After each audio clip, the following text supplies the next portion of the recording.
अच्छा जी, तो आज हम स्टार्ट करने लगे हैं कार्बोहाइड्रेट्स। कार्बोहाइड्रेट्स में सबसे पहले इसकी डेफिनेशन बहुत इंपॉर्टेंट होती है। अक्सर वाइवाज़ में भी जो है मोस्टली ये क्वेश्चन पूछा जाता है कि कार्ब्स की डेफिनेशन बता दें, प्रोटीन्स की बता दें।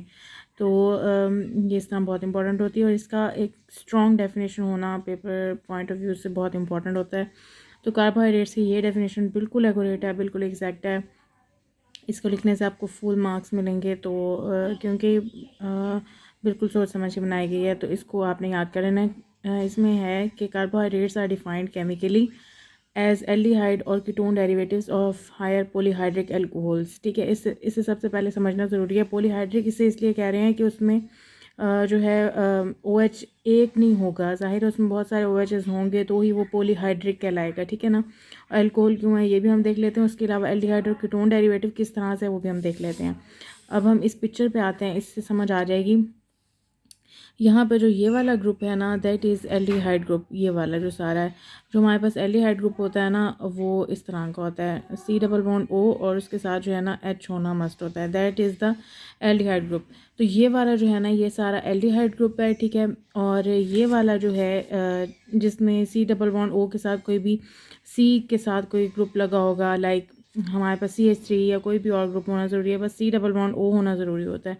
यहाँ पे कोई भी सी से कंपाउंड बन सकता है, CH3 हो सकता है, कोई भी हो सकता है। तो इस तरह वाला जो कंपाउंड होता है ना, दैट इज़ कीटोन। ठीक है, तो ये हो गया एल्डिहाइड, ये हो गया कीटोन। ये दोनों हमारे पास उनके कार्ब्स हैं। देखें, ग्लिसरल्डिहाइड, डायऑक्सी एसीटोन, ये दोनों कार्ब्स हैं। तो इसमें कौन से ग्रुप्स आ रहे हैं? एल्डिहाइड भी आ रहा है, कीटोन भी आ रहा है, और इनमें OHs दो हैं, इसमें भी दो हैं, इसमें भी दो हैं। अब इससे ज़्यादा होते हैं क्योंकि ये तो 3 कार्बन कार्बोहाइड्रेट है। अगर हमारे पास 5 कार्बन कार्बोहाइड्रेट आता जाएगा तो उसमें OHs ज़्यादा होते जाएंगे। तो पॉलीहाइड्रिक एल्कोहल है कि इसमें OHs ज़्यादा हैं। और ये कौन से किस चीज़ का डेरिवेटिव है? एल्डिहाइड और कीटोन डेरिवेटिव है, जो हमने देख लिया। ठीक है, तो इसकी डेफिनेशन कंप्लीट ये हो गई कि carbohydrates are defined chemically as aldehyde और ketone derivatives of higher polyhydric alcohols. ठीक है, और नेक्स्ट आ जाती है हमारे पास इसकी क्लासिफिकेशन। क्लासिफिकेशन में क्या होगा कि हमारे पास कार्ब्स किस तरह क्लासीफाई हो सकते हैं? या तो उनको मोनोसेक्राइड्स कह सकते हैं, या डाइसेक्राइड या ओलिगोसेक्राइड, या फिर उसको पॉलीसेक्राइड में हम क्लासीफाई कर सकते हैं। तो अब हम मोनोसेक्राइड्स को देखते हैं। उसकी सबसे पहले डेफिनेशन ये आ जाएगी, which can not be hydrolyse further into simpler forms. इसको हम फर्दर सिंपलर फॉर्म में क्लासीफाई नहीं कर सकते। लाइक हम अगर देखें, डाइसेक्राइड है, उसमें 2 मोनोसेक्राइड यूनिट्स हैं। ठीक है ना, उसको हम सिंप्लीफाई करके मोनोसेक्राइड्स पे ला सकते हैं। मोनोसेक्राइड्स को सिंप्लीफाई करके हमने किस में लाना है? मोनोसेक्राइड्स तो हैं ही मोनोसेक्राइड्स, यानी कि हमने इसको हाइड्रोलाइज़ नहीं कर सकते। हाइड्रोलाइज़ करने का मतलब ये है कि हम उसको तोड़ के एक एक कंपाउंड में क्लासीफाई कर सकें, तो इसको ऐसा नहीं कर सकते। ठीक है, उसके बाद इसकी कुछ प्रॉपर्टीज़ हैं। ये सारी प्रॉपर्टीज़ हैं इसकी। कलरलेस होते हैं, क्रिस्टलाइन सॉलिड्स होते हैं, फ्रीली सोलेबल इन वाटर होते हैं, इनसोलेबल नॉन पोलर सॉल्वेंट। जब वो सोलेबल हो गया वाटर में तो नॉन पोलर सॉल्वेंट से उसने जो है ऑब्वियसली इनसोलेबल ही होना है। एंड नेक्स्ट है मोस्ट हैव स्वीटेस्ट, यानी मोस्ट का स्वीटेस्ट है, ऑल का स्वीटेस्ट नहीं है। ठीक है, ये सारा हो गया। उसके बाद हमने ये 2 फॉर्म्स देख ली। इसमें डाई हाइड्रोक्सी एसीटोन, ये कीटोन वाला पार्ट हो गया, और ये ग्लिसरल्डिहाइड हो गया। ठीक है, अच्छा, अब हम मोनोसेक्राइड्स की भी फर्दर क्लासिफिकेशन देखते हैं। मोनोसेक्राइड्स की फर्दर क्लासिफिकेशन होती है, ये यहाँ पे हमें दी हुई है, लिपिन कॉर्ड में दी हुई है। और आप वैसे भी इसका एक अलग सा टेबल बना के रख लें। उसमें एक तो नंबर ऑफ़ कार्बन एटम्स की बेस पे उसकी क्लासिफिकेशन होती है, दूसरा कीटो या एल्डो शुगर है उसमें कौन सी प्रेजेंट है, उस हिसाब से इसकी क्लासिफिकेशन होती है। तो ये 2 तरह की इसकी क्लासिफिकेशन हो गई कि नंबर ऑफ़ कार्बन एटम्स की बेस पे और कीटो और एल्डो शुगर की बेस पे। ठीक है, अच्छा, नंबर ऑफ़ कार्बन एटम्स की बेस पे ये सारा कुछ आ जाता है कि या तो वो 3 कार्बन है तो उसको हम ट्राइओस कहेंगे, 4 कार्बन है तो टेट्रोस कहेंगे, 5 कार्बन है तो पेंटोस कहेंगे, 6 कार्बन है तो हेक्सोस कहेंगे, 7 कार्बन है हेप्टोस कहेंगे, 9 कार्बन है तो नैनोस कहेंगे। इसमें न्यूरामिनिक एसिड आता है, ये हम नेक्स्ट जाके पढ़ेंगे। अच्छा, ये हो गई कार्बन आइटम की बेस पे। ठीक है, उसके बाद कीटो और एल्डो शुगर की बेस पे हमारे पास इस तरह की क्लासिफिकेशन आती है।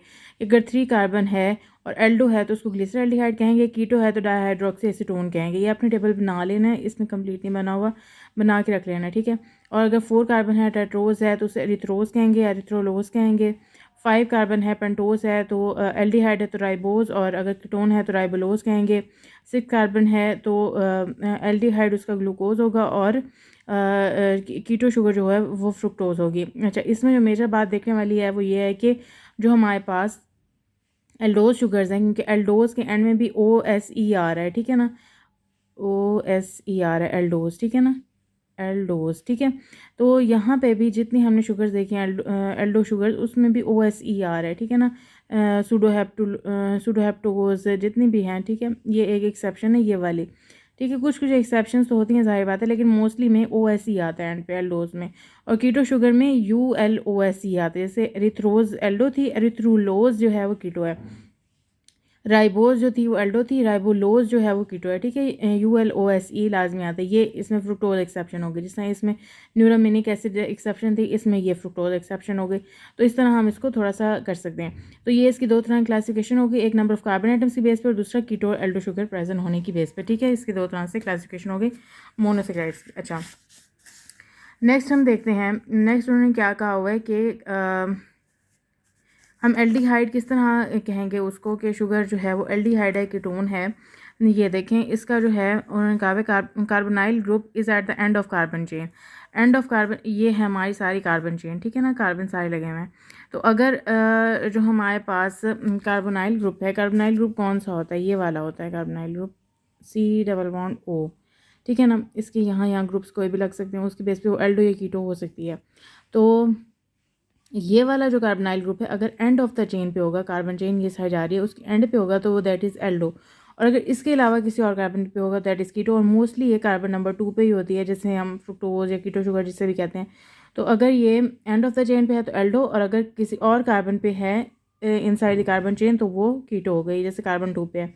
ये आपसे वाइवा में भी क्वेश्चन पूछा जाता है कि अगर आपके पास एल्डो शुगर है तो उसका कार्बोनाइल कार्बन आपको कहाँ मिलेगा, तो आपने कहना at the end of chain, या कार्बन 1 पे आपने कह देना है। या अगर वो पूछेंगे अगर हमारे पास कीटो शुगर है तो उसका आपको कार्बोनाइल कार्बन चेन में कहाँ मिलेगा, तो आपने कहना कार्बन जो हमारे पास एंड ऑफ द कार्बन है चेन में, उसके अलावा जो भी कार्बन होगा मुझे कार्बन 2 पे जो है वो हमें कीटो शुगर मिलती है, ठीक हो गया। अच्छा, नेक्स्ट अब हमने मोनोसेक्राइड्स कर लिए, अब हमारे पास आते हैं डाइसेक्राइड्स। मोनोसेक्राइड्स की फर्दर भी हम बातें देखेंगे, लेकिन अभी के लिए बस इतना ही है। तो नेक्स्ट हम देखते हैं डाइसेक्राइड्स। डाइसेक्राइड्स कौन से हैं? दो sugars which yield 2 molecules of same और डिफरेंट मोनोसेक्राइड्स ऑन हाइड्रोलिसिस, ठीक है। हाइड्रोलिसिस पे, जिस तरह हमने कहा था मोनोसेक्राइड से हाइड्रोलिसिस हो ही नहीं सकती क्योंकि वो है ही बहुत सिंपलर, उससे मिल के बाकी चीज़ें बन रही हैं। तो उससे मिल के जो बाकी चीज़ें बन रही हैं उनको तोड़ के हम दोबारा मोनोसेक्राइड बना सकते हैं। तो वही कह रहे हैं कि डाइसेक्राइड, डाई का मतलब ही 2 होता है। तो इसमें 2 मोनोसेक्राइड यूनिट होंगे जो कि सेम भी हो सकते हैं, डिफरेंट भी हो सकते हैं। ये बात लिखना बहुत लाजमी है क्योंकि इसके बगैर ना इसकी डेफिनेशन पूरी नहीं होती और थोड़ा सा इसमें प्रॉब्लम हो सकता है फिर। तो सेम और डिफरेंट लिखना बहुत लाजमी है इसमें। जैसे हम सेम में देख लें अगर, तो डाइसेक्राइड, तो सेम में हमारे पास आ जाता है माल्टोज़। माल्टोज़ क्योंकि glucose and glucose 2 glucose unit से मिलकर बना है, तो ग्लूकोज और ग्लूकोज सेम ही होते हैं, तो दैट इज़ सेम। और डिफरेंट में देखें तो हमारे पास लैक्टोज आ जाता है, सुक्रोज आ जाता है। सुक्रोज में ग्लूकोज और फ्रुक्टोज होते हैं, तो ग्लूकोज अलग है, फ्रुक्टोज अलग है। तो 2 डिफरेंट मोनोसेक्राइड से मिलकर बना है, तो दैट इज़ डिफरेंट जो है वो मोनोमर से मिलकर बना हुआ डाइसेक्राइड, ठीक है। नेक्स्ट आ जाता है हमारे पास ओलिगोसेक्राइड। ओलिगोसेक्राइड की डेफिनेशन बहुत इंपॉर्टेंट है। उसमें आया था short chains of monosaccharide units और रेजिड्यूज 3 to 10। अब हमने यहाँ पे 3 to 10 कहना है। 2 जो थे वो हमने डाइसेक्राइड में कर लिए, अब यहाँ पे 3 to 10 आएंगे। Join by characteristic linkage called glycosidic linkage. ये जब ज्वाइन होते हैं ना जहाँ पे 2 मोनोसेक्राइड्स, वहाँ पे ये जो लिंकेज बनती है, यहाँ से एक OH आता है, यहाँ से H आता है, तो मतलब यहाँ दोनों पे OH होता है, ठीक है ना। यहाँ से OH जाता है, यहाँ से H जाता है वाटर निकालने के लिए, तो यहाँ पे जो है O बच जाता है, तो वो O इन दोनों के साथ लिंक कर जाता है, दैट इज़ ग्लाइकोसिलिक लिंकेज। कहीं कहीं पे ये O होता है, कहीं कहीं पे N के थ्रू भी लिंकेज बनती है, तो that is further classification for glycosidic bond, वो हम बाद में देखेंगे फर्दर। मतलब अभी यहाँ पे सिर्फ ये याद रखना ज़रूरी है कि जो ओलिगोसेक्राइड है उसमें ग्लाइकोसिलिक लिंकेज भी बनता है और उसमें 3 to 10 मोनोसेक्राइड यूनिट होते हैं। ये बात याद रखना बहुत ज़रूरी है, ठीक है। नेक्स्ट आ जाते हैं हमारे पास polysaccharides which yield more than 10 molecules. More than 10 कहना बहुत ज़रूरी है क्योंकि 3 to 10 तो हमने जो है ओलिगोसेक्राइड में कर लिए हैं, ठीक है ना। तो यहाँ पे मोर देन 10 होना ज़रूरी है। 10 molecules of monosaccharides on hydrolysis. इसमें होमो भी होंगे, हेट्रो भी होंगे, लीनियर भी होंगे, ब्रांच भी होंगे। होमो में जैसे हम देखते हैं सेलुलोज, ग्लाइकोजन, स्टार्च वगैरह, उनमें सब में ही जो मोनोमर्स होते हैं ग्लूकोज होते हैं, वो पॉलीमराइज होकर जो है वो बना रहे होते हैं, ठीक है। हेट्रो में आ जाते हैं गैग्स, वो भी हम देखेंगे। ये बहुत अच्छी से इनकी क्लासिफिकेशंस हैं, इनके टॉपिक्स हैं, तो वो हम बाद में देखेंगे। उसके अलावा लीनियर और ब्रांच में किस तरह के, जैसे हमारे पास जो सेलुलोज है लीनियर है, ब्रांच जो है वो ग्लाइकोजन या फिर स्टार्च में कुछ टाइप्स हैं, वो भी ब्रांच हैं, तो वो भी हम नेक्स्ट देखेंगे, ठीक है। अच्छा, अब नेक्स्ट आते हैं हमारे पास आइसोमर्स। इनको याद रखना बहुत ज़रूरी है। आइसोमर्स जो हैं वो उनकी जो है एक अच्छी सी डिटेल करना बहुत ज़रूरी है, क्योंकि कभी कभार हमारे पास 5 मार्क्स का भी क्वेश्चन आ जाता है पेपर में, और हमसे कहा होता है कि आइसोमर्स जो हैं वो मतलब बताएं हमें। तो आइसोमर्स की डिफरेंट तरह से क्लासिफिकेशन है, वो हम करेंगे। सबसे पहले इसकी डेफिनेशन बहुत इंपॉर्टेंट है। जिस तरह मैंने कहा कि आपसे कार्ब्स की डेफिनेशन वाइवा में भी पूछ सकते हैं, पेपर में भी आ सकती है, तो आपको अच्छे से आना चाहिए। आइसोमर्स की डेफिनेशन भी वाइवा में पूछ लेते हैं, तो आइसोमर्स की डेफिनेशन बहुत अच्छे से आनी चाहिए। उसके अलावा MCQs में भी आई होती है, तो ये बिल्कुल एग्जैक्ट कर लेनी है, ठीक है। इसमें आया था कि आइसोमर्स क्या करते हैं, isomers differ in the arrangement of their substituent groups with respect to the non rotating double bond. ये बात मैं आपको बताती हूँ स्ट्रक्चर से। अभी फिलहाल देख लें। Each is a well defined compound that can B separate from each other.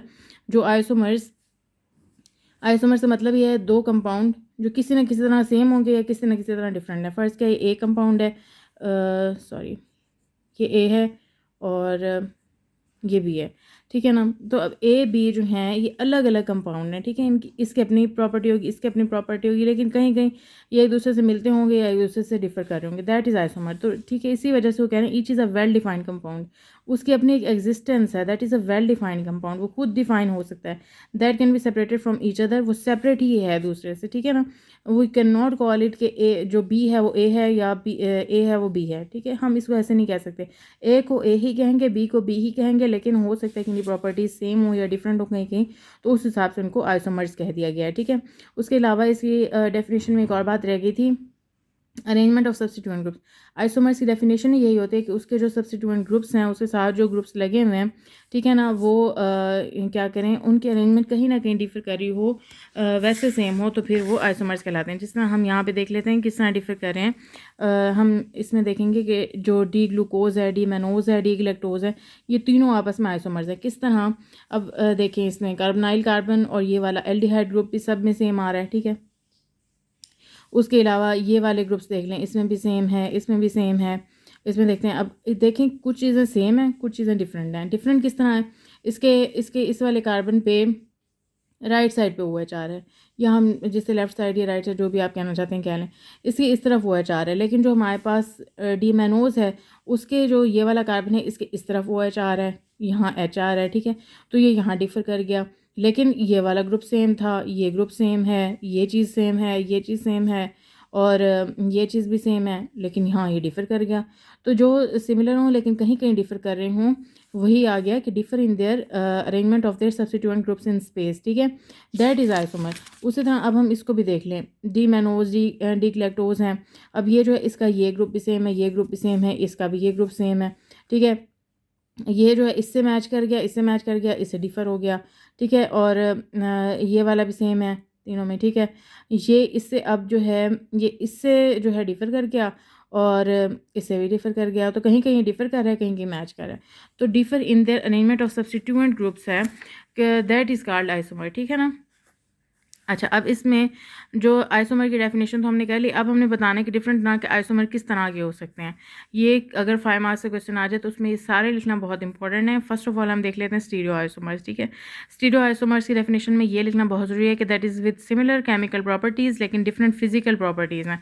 Different physical properties क्यों हैं, ये भी हम आगे जाके देखते हैं। इसमें सबसे पहले ये देखना है, 4 different substituent bonded to chiral carbon atom या एसिमेट्रिक कार्बन में be arranged in 2 different ways in space, वो बनाते हैं हमारे पास स्टीरियो आइसोमर्स। कायरल कार्बन कौन सा होता है, एक ऐसा कार्बन कार्बोहाइड्रेट्स में जिसके अराउंड 4 डिफरेंट ग्रुप्स या 4 डिफरेंट एटम्स अटैच हों। जैसे यहाँ पे देख लें, ग्लिसरल्डिहाइड है, इसका जो ये वाला कार्बन है, कार्बन नंबर 2, इसके एक तरफ हमने देखना है ना, ऐसा कार्बन जिसके अराउंड 4 डिफरेंट ग्रुप्स अटैच होंगे, दैट इज़ कायरल कार्बन। इसको हम कायरल क्यों कह रहे हैं, इसका ये OH डिफरेंट है, OH H से डिफरेंट है, ये दोनों डिफरेंट ग्रुप्स हो गए, 2 डिफरेंट ग्रुप्स हो गए। ये वाला एक ग्रुप ये डिफरेंट हो गया, इन दोनों से डिफरेंट हो गया, ठीक है। अब ये वाला जो ग्रुप है वो इससे भी डिफरेंट है, इससे भी डिफरेंट है, इससे भी डिफरेंट है। तो 4 डिफरेंट तरह के इस पर ग्रुप्स अटैच हैं, तो इसको हम कहेंगे कायरल कार्बन। अब ये कायरल कार्बन जो है, ये ग्लिसरल्डिहाइड में तो है, ऑक्सी एसीटोन में नहीं है। तो 3 कार्बन्स में सिर्फ ग्लिसरल्डिहाइड पे है कायरल कार्बन, डाइहाइड्रोक्सी एसीटोन में नहीं है। ये भी आ जाता है क्वेश्चन, क्यों नहीं है ये देखें। इस पे जो ये वाला कार्बन है, अगर फ़र्ज़ क्या देखें तो इसमें 2 ग्रुप सेम अटैच हैं, डिफरेंट तो है नहीं, इस पर भी 2 ग्रुप सेम अटैच हैं। इसको अगर देखें तो यहाँ पे जो था एक यहाँ पे डिफरेंट ग्रुप अटैच है, ठीक है, मान लिया। ये वाला भी इस पे डिफरेंट ग्रुप अटैच है, ये भी मान लिया। ये भी जो है वो इससे सेम है, ठीक है ना। तो इस पे 2 तरह के डिफरेंट ग्रुप्स अटैच हैं, तो इस वजह से इसको हम जो है वो कायरल कार्बन नहीं कहते, ठीक हो गया। अच्छा, तो अब वो क्या कह रहे हैं कि स्टीरियो आइसोमर्स वो होते हैं जिसमें केमिकल प्रॉपर्टी सेम है लेकिन डिफरेंट फिजिकल प्रॉपर्टीज़ हैं, और इनमें जो है कायरल कार्बन भी होता है एक तो, और वो जो है ऑप्टिकल एक्टिविटी प्रोवाइड करता है, ठीक है। Carbon to which 4 different groups या एटम्स अटैच हैं, उसको हमने कायरल कह दिया, ठीक हो गया। और उसके अलावा अगर हमें ये भी बहुत क्वेश्चन आता है कि हमें ना कायरल कार्बन काउंट करने को दिए जाते हैं, तो या हमें पूछा जाता है कि इसके स्टीरियो आइसोमर्स कितने होंगे, ठीक है ना। तो हमें कोई भी कंपाउंड देके पूछा जाता है कि इसके स्टीरियो आइसोमर्स कितने होते हैं। तो अगर आपने इसका फॉर्मूला होता है 2 की पावर n वहाँ पे कायरल कार्बन होते हैं, ठीक है ना। आपने उस कंपाउंड में से कायरल कार्बन ढूंढ लेना है सबसे पहले, जिस तरह मैंने आपको बताया कि एक कार्बन आपने ऐसा ढूंढ लेना है जिसके अराउंड 4 डिफरेंट ग्रुप्स अटैच है। अगर आपको एक मिल रहा है वो, तो आपने यहाँ 1 पुट कर देना है, 2 की पावर 1 = 2 आ जाएगा, तो आपने लिख देना 2 स्टीरियो आइसोमर्स।